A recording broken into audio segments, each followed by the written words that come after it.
नमस्ते दोस्तों, आप सभी का स्वागत है हमारे बुक समरी अड्डा यूट्यूब चैनल पर। यहाँ पर आपको बहुत सारी बुक्स का ज्ञान मिल जाता है जिससे आपकी लाइफ इम्प्रूव हो सके। तो चलिए आज की बुक समरी स्टार्ट करते हैं।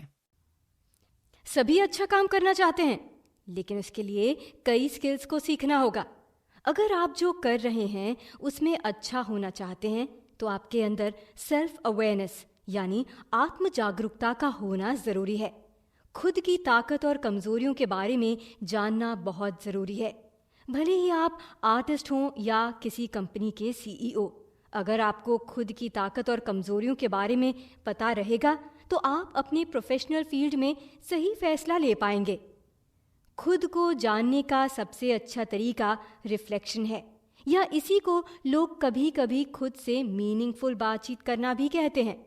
दुनिया भर में हुई रिसर्च कहती है कि ग्रेट माइंड्स के लोग खुद से बातचीत करने में माहिर होते हैं।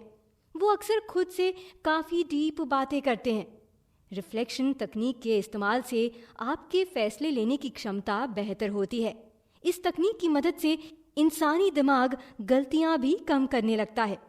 लेखक सलाह देते हैं कि किसी भी एक्शन को लेने से पहले आपको उसके साइड इफ़ेक्ट्स के बारे में भी सोच लेना चाहिए। आपको ये भी सोचना चाहिए कि क्या इस एक्शन का कोई अल्टरनेटिव ऑप्शन मौजूद है।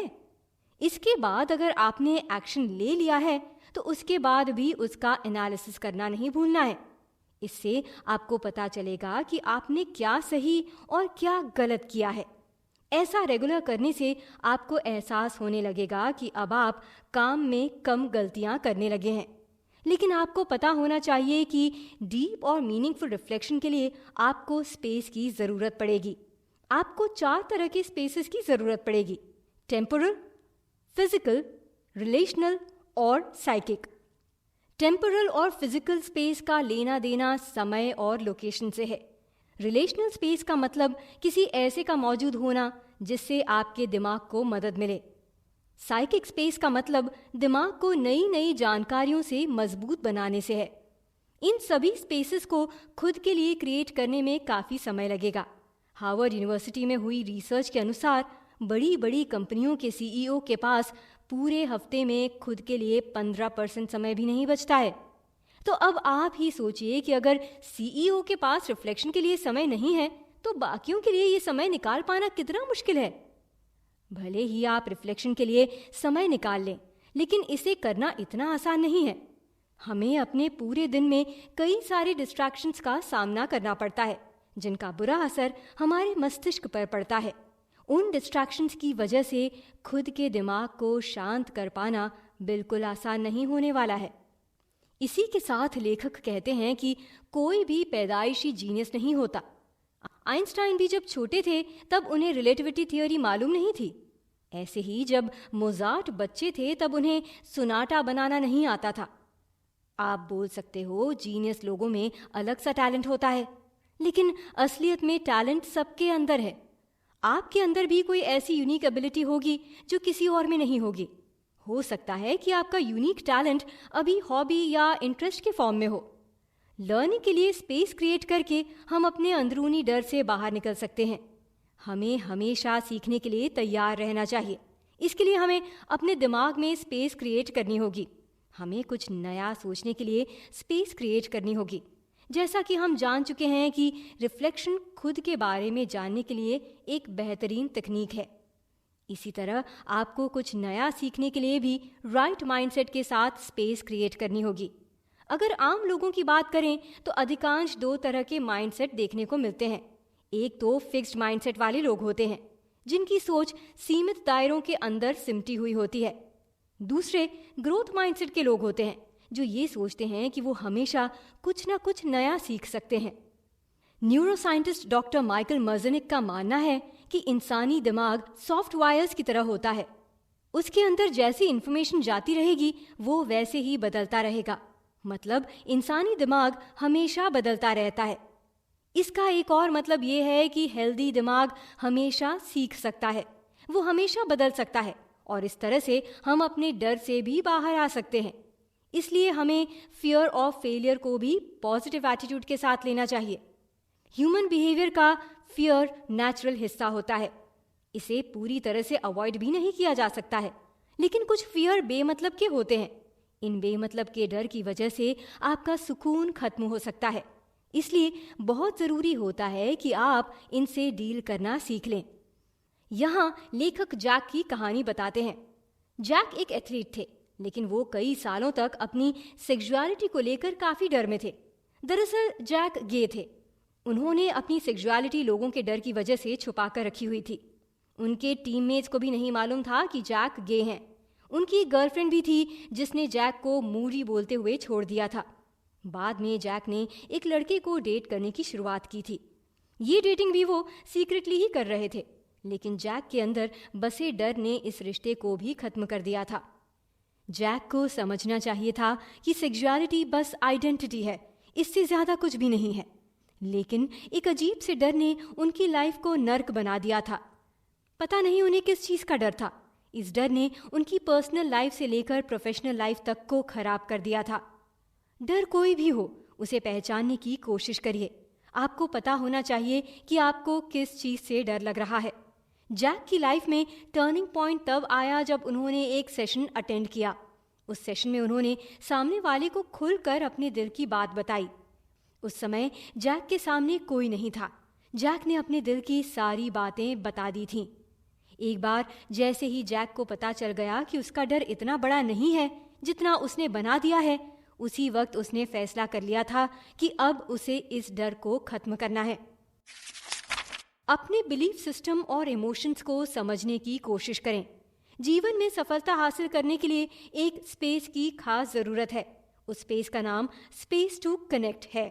मजबूत रिलेशनशिप बनाने के लिए भी इस स्पेस की जरूरत पड़ती है। लेकिन ये बात भी सच है कि किसी भी रिश्ते की नींव तब तक मजबूत नहीं हो सकती है जब तक आपका खुद के साथ बेहतर रिश्ता ना हो।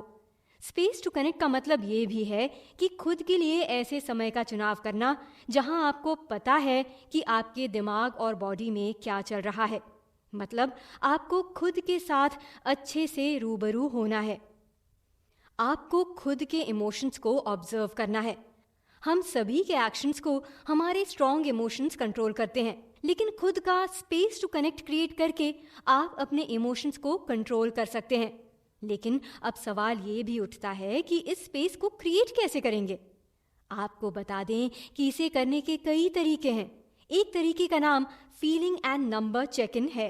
इस तरीके को अपनाने के लिए आपको कंफर्ट पोजीशन में बैठना होगा। इसके बाद आपको डीप ब्रीथ लेनी है और खुद से सवाल करना है कि आपको अभी कैसा महसूस हो रहा है। एक बार जब आपको आपकी फीलिंग के बारे में पता चल जाए तो उसे 1 से 10 के बीच में रेटिंग दें। इसके बाद अपनी फिजिकल सेंसेशंस और इमोशंस की ओर ध्यान देने की कोशिश करें, फिर उन्हें भी रेटिंग दें। आपको इमेजिन करना है कि आप एक ऑब्जर्वर की तरह हैं जिसका काम ही इमोशंस को ऑब्जर्व करना है। आप इमोशन से ऊपर हैं।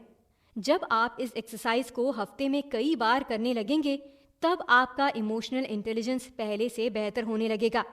किसी की भी इमोशनल इंटेलिजेंस इस बात से पता चलती है कि वो अपने इमोशंस को कितने बेहतर ढंग से हैंडल करता है। Space to share and relate क्या है?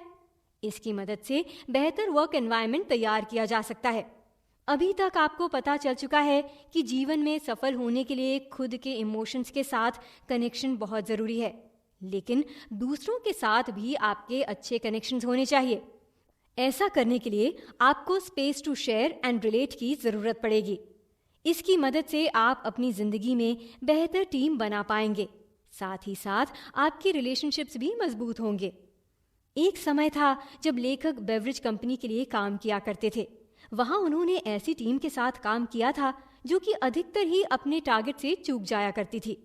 इसका मुख्य कारण ये था कि वहां कर्मचारियों को क्लियर इंस्ट्रक्शन दिए गए थे कि उन्हें अपनी टीम के साथ हमेशा हंसते हुए ही बात करनी है। उन्हें सबके साथ बहुत प्यार से रहना है। इसकी वजह से समस्याएं, चिंताएं, गलतियां छुपती जा रही थीं और लगातार बढ़ती जा रही थीं। इसकी वजह से टीम मेंबर्स की काबिलियत में भी कोई निखार नहीं आ पा रहा था। लेकिन फिर इस समस्या की पहचान हुई और इसे समाप्त भी किया गया। टीम मेंबर्स के बीच में स्पेस टू शेयर को ऐड किया गया। नतीजे चौंकाने वाले आए। अब टीम में किसी भी समस्या को छुपाया नहीं जाता था।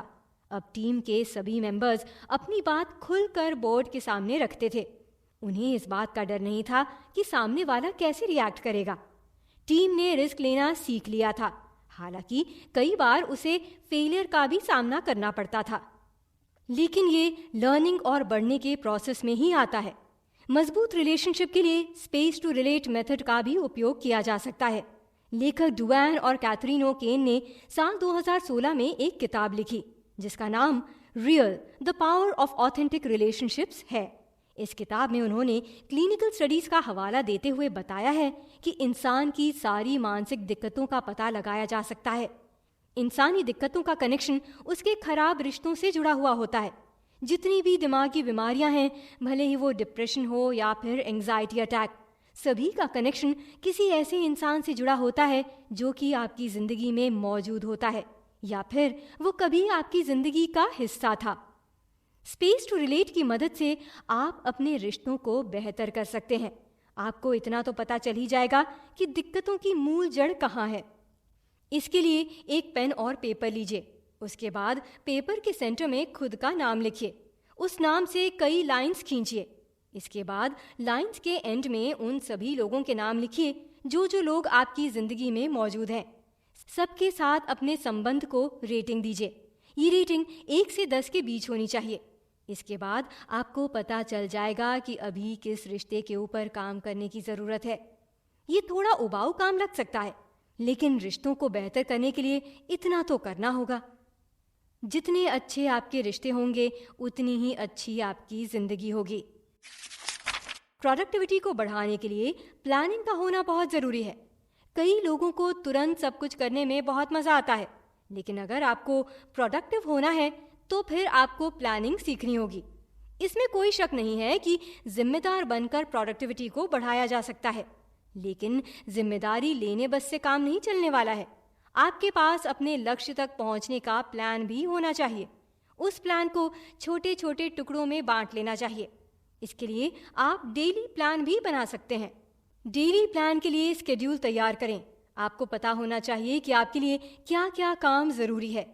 गैर जरूरी काम और बुरे लोगों को अपने जीवन से बाहर करें। खुद के लिए नथिंग टाइम बनाएं, यानी दिन भर का कोई 1 घंटा ऐसा रखें जब आपको जो मन करे वही करें। उस 1 घंटे में अपने काम से दूरी बनाकर रखें। इस 1 घंटे से आपको आगे के लिए शक्ति मिलेगी। 24 घंटे के लक्ष्य तक पहुंचने के लिए 2-2 घंटे के छोटे छोटे लक्ष्य बनाएं। एक बार छोटे लक्ष्य को पाने के बाद एक छोटा सा ब्रेक भी लें। काम करने के लिए सही जगह का होना बहुत जरूरी होता है, इसलिए ऐसी जगह की तलाश करें जहां कोई परेशानी या दिक्कत ना आती हो। ऐसा करने से भी आपकी प्रोडक्टिविटी काफी ज्यादा बढ़ जाएगी। दिन भर की टू डू लिस्ट बनाएं। इसके बाद कौन सा काम कितना महत्वपूर्ण है ये जानने के लिए रैंकिंग सिस्टम बनाएं। सबसे जरूरी काम को जिसे टाला नहीं जा सकता है और उस काम को आपके अलावा कोई और नहीं कर सकता है, ऐसे कामों को नंबर 1 की लिस्ट में रखें। जिन कामों के लिए डेडलाइन ना हो उन्हें नंबर 2 की लिस्ट में रखें, और जिन कामों को आपके अलावा भी कोई और कर सके उसे नंबर 3 की लिस्ट में रखें। ऐसा करने से आपके काम आसानी से पूरे होंगे। इन सब के अलावा एक ब्रेन डंप लिस्ट भी बनानी है। इस लिस्ट में 3 से 4 टास्क को रखना है। जिन टास्क से आपको बहुत ज्यादा फायदे होने वाले हों उन्हें ही इस लिस्ट में शामिल करना है। इस लिस्ट का फायदा ये होगा कि कभी भी आपसे कोई बहुत महत्वपूर्ण काम नहीं छूटेगा। वैज्ञानिकों ने इस बात को साबित कर दिया है कि बिलीफ सिस्टम में बहुत ताकत होती है। इंसान जो सोचने लगता है वैसा ही उसका दिमाग करने लगता है। अगर किसी इंसान को ड्राइविंग करनी है लेकिन वो सोचता रहे कि उसे कभी भी ड्राइविंग नहीं आ सकती है, तो फिर वो ड्राइविंग कभी नहीं सीख पाएगा। ऐसा इसलिए होगा क्योंकि उसने बार बार अपने दिमाग को आदेश दे दिया है कि उसे ड्राइविंग नहीं आ सकती है। ऐसे में दिमाग भी नो वर्क मोड में चला जाता है। प्रोडक्टिव रहने के लिए सबसे जरूरी सलाह ये है कि आपके पास एक अच्छा रूटीन होना ही चाहिए। बिना अच्छे रूटीन के आप सफल इंसान नहीं बन सकते हैं। इसी के साथ आपको ये भी ध्यान रखना है कि सुबह का पहला घंटा बहुत जरूरी होता है। उसे कभी भी टीवी देखते हुए या फिर मोबाइल चलाते हुए बर्बाद नहीं करना है। सुबह के पहले घंटे का सही से इस्तेमाल करके आप अपने दिमाग को कंप्यूटर से भी तेज बना सकते हैं। इस किताब के लेखक अपनी कहानी शेयर करते हुए बताते हैं कि जब उन्होंने उस क्रिएट स्पेस नामक इस किताब को लिखने के बारे में सोचा था तो उन्हें मालूम था कि उन्हें 1,20,000 से भी ज्यादा शब्द लिखने होंगे। इसके लिए उन्होंने खुद से वादा किया था कि वो हर महीने 10,000 शब्द लिखा करेंगे। इस हिसाब से उन्होंने रोज 500 शब्द लिखने का खुद से वादा किया था। हालांकि कभी कभी उन्हें आलस भी आ जाया करती थी, लेकिन डेडिकेशन की मदद से अपने गोल को अचीव कर लिया। इसलिए गोल की तरफ बढ़ते समय प्रॉपर प्लानिंग होनी ही चाहिए। डिस्ट्रैक्शन से मुक्ति के लिए स्पेस फॉर डूइंग को समझना जरूरी है। आज की जनरेशन काफी डिस्ट्रैक्शन के साथ काम कर रही है। रिसर्च बताती है कि सीईओ लेवल के लोगों को दिन में केवल 28 मिनट डिस्ट्रैक्शन मुक्त मिल पाते हैं। इसके अलावा स्टडी ये भी कहती है कि हर डिस्ट्रैक्शन के बाद फोकस अचीव करने में करीब 10 मिनट से ज्यादा का समय लगता है। डिस्ट्रैक्शन को प्रोडक्टिविटी किलर के नाम से भी जाना जाता है, लेकिन आपको पता होना चाहिए कि इसकी भी हमें लत लग जाती है। किसी भी डिस्ट्रैक्शन के वक्त दिमाग को मजा आने लगता है। ऐसा डोपामिन हार्मोन की वजह से होता है। लेकिन अब सवाल उठता है कि क्या हम डिस्ट्रैक्शन से मुक्ति पा सकते हैं? इसके लिए हमें स्पेस फॉर डूइंग क्रिएट करना होगा। सबसे पहले अपने काम को प्राथमिकता देनी सीखें। जितनी जल्दी आप इस खूबी को सीख जाएंगे, उतनी ही जल्दी आप डिस्ट्रैक्शन पर काबू करना भी सीख जाएंगे। 4D रूल का इस्तेमाल भी आप कर सकते हैं। 4D का मतलब डू, डिफर, डेलीगेट और ड्रॉप। सबसे जरूरी कामों को डू कैटेगरी में रखें। याद रखें, इन कामों को आप टाल नहीं सकते हैं। इसके जिन कामों को तुरंत नहीं करना है, उन्हें डिफर लिस्ट में रखें। ऐसे काम जिनमें आपकी जरूरत नहीं होगी, उन्हें डेलीगेट लिस्ट में रखें। जिन्हें आप छोड़ सकते हैं, उन्हें ड्रॉप लिस्ट में रखें। लीडर की खूबियां सीखें। अच्छे लीडर डेलीगेट्स यानी प्रतिनिधि बनाना जानते हैं। अब आपको स्पेस टू लीड के बारे में जानने की जरूरत है। ये थोड़ा अलग सा है, क्योंकि इसमें थर्ड स्पेस के बारे में जानने को मिलता है। लेखक बताते हैं कि उनकी मुलाकात यूलिया नामक लड़की से हुई थी। वो उनके पास कोचिंग के लिए आई थी। वो तब सीईओ के लिए प्रमोट हो चुकी थी। हालांकि वो अपने काम में बहुत अच्छी थी, लेकिन उसकी एक दिक्कत ये थी कि वो थर्ड स्पेस के बारे में ज्यादा कुछ नहीं समझती थी। कंपनी में आने वाली दिक्कतों को खुद ही सॉल्व कर देती थी। कई लोगों को उसकी आदत अच्छी लगती। वहीं जो कर्मचारी काम के साथ आगे बढ़ना और सीखना चाहते हैं, उन्हें बॉस की आदत अच्छी नहीं लगती थी। एक अच्छे लीडर का काम अपनी टीम को मजबूत करना होता है। कोई भी टीम तभी मजबूत हो सकती है जब उस टीम के सभी मेंबर्स मजबूत हों। इसके लिए लीडर को अपने टीम मेंबर्स को सही मौके देने चाहिए। यहीं पर डेलीगेशन का रोल आता है। कई लीडर्स डेलीगेशन को अच्छा नहीं मानते हैं। वो समझते हैं कि जरूरी काम को दूसरों के ऊपर कैसे छोड़ दें। लेकिन आपको समझना चाहिए कि अच्छा लीडर बनने के लिए आपको डेलीगेशन वाली स्किल आनी चाहिए। इससे आप दूसरों को आगे बढ़ने का मौका देते हैं। इस तकनीक की मदद से आप दूसरों के टैलेंट को भी परख सकते हैं। इसलिए लीडर बनने का मतलब बस अपने बारे में सोचना ही नहीं होता है। असली लीडर वही होता है जिसे दूसरों की फिक्र होती है। अपने पर्पस को समझने के लिए स्पेस टू बी के बारे में जानिए। बचपन में आपने अपने करियर के बारे में क्या सोचा था? क्या आप अभी वही कर रहे हैं? अगर नहीं कर रहे हैं तो खुद से सवाल करिए कि आप जो सोचे थे वो क्यों नहीं कर रहे हैं। लेखक बताते हैं कि एक बार उनसे कोचिंग लेने ऑस्कर नाम का आदमी आया। वो बैंक का बड़ा अधिकारी था, लेकिन फिर भी वो खुश नहीं था। इसके पीछे की वजह ये थी कि वो फार्म का काम करना चाहता था। उसका पूरा बचपन फार्म और जानवरों के बीच बीता था, लेकिन बाद में उसके परिवार ने पूरे फार्म्स बेच दिए और उसे बैंक ज्वाइन करना पड़ा। ये जिंदगी उसे बिल्कुल पसंद नहीं थी। उसे ऑफिस में घुटन होती थी। लेखक ने उसे तुरंत नौकरी छोड़ने को कह दिया।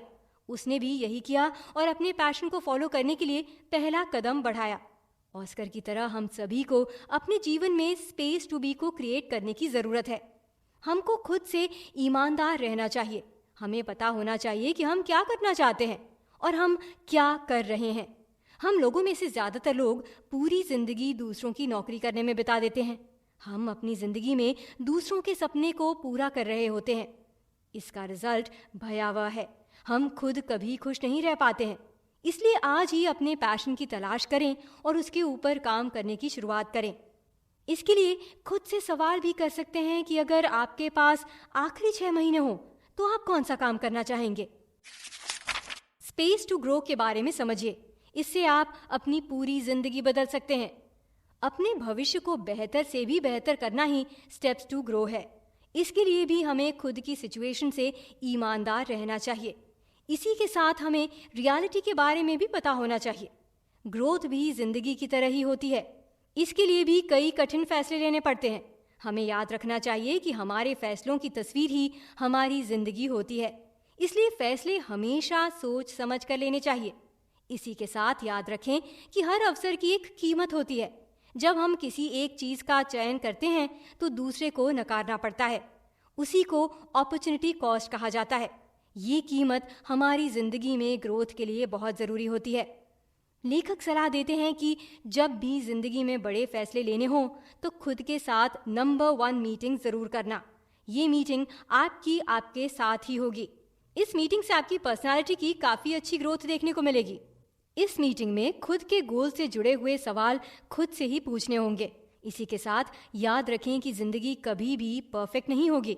खुद को काबिल बनाते रहें, खुद के ऊपर काम करते रहें। कुल मिलाकर अगर आप आगे बढ़ना चाहते हैं तो आपको खुद के लिए स्पेस क्रिएट करनी ही होगी, लेकिन कभी भी आपको मेहनत का साथ नहीं छोड़ना है। इसलिए हमको खुद से ईमानदार रहना चाहिए। हमें पता होना चाहिए कि हम क्या करना चाहते हैं और हम क्या कर रहे हैं। क्या करें? रिलैक्स करें, खुद को आराम दें, खुद से मीटिंग करें। सबसे बड़ी बात, खुद को समझने की कोशिश करें। खुद के फिजिकल हेल्थ से लेकर मेंटल हेल्थ तक का ख्याल रखें। उम्मीद करते हैं आपको हमारी यह बुक समरी पसंद आई होगी और अच्छा लगे तो लाइक और सब्सक्राइब जरूर करें ताकि आप हमारे नए वीडियोस से अपडेट रह सकें। फिर मिलते हैं अगली वीडियो में। धन्यवाद।